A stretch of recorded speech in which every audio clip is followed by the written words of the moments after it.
Dear esteemed audience, I extend a warm and heartfelt welcome to all of you, my fellow seekers of the extraordinary.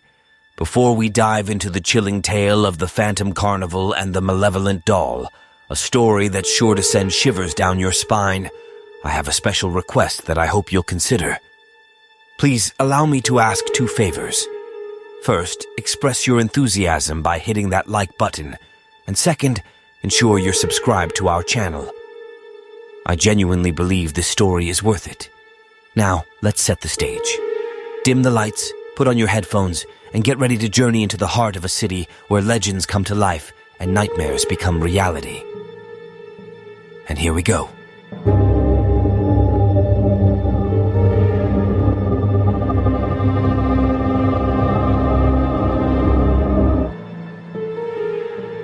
In a decrepit, forgotten house on the outskirts of a desolate town, there lurked an antique shop owner named Mrs. Abigail.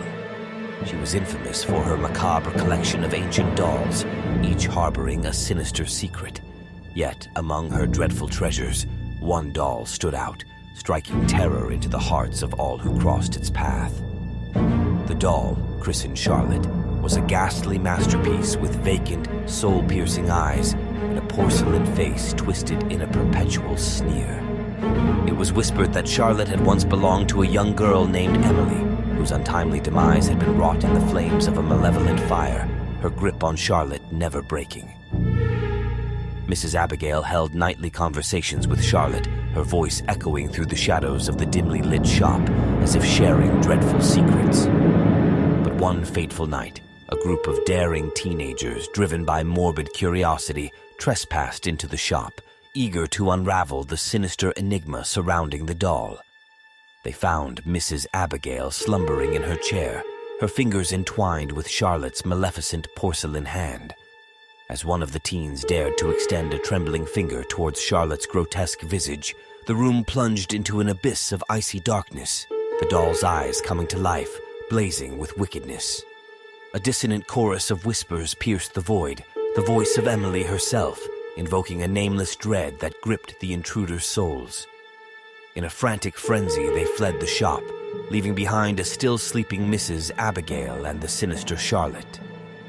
At dawn's break, the town awoke to a bone-chilling revelation. Mrs. Abigail was found lifeless, her life extinguished in her chair, Charlotte clutched fiendishly to her bosom. The antique shop was condemned, its windows boarded up, and Charlotte locked away in a coffin-like chest. Yet, the malevolent legend persisted. The brave few who dared to enter the forsaken shop spoke of ghostly whispers that danced with the wind and the unholy clatter of porcelain footsteps in the moonless night. Some claimed Charlotte's eyes followed their every move, harboring an ancient malevolence.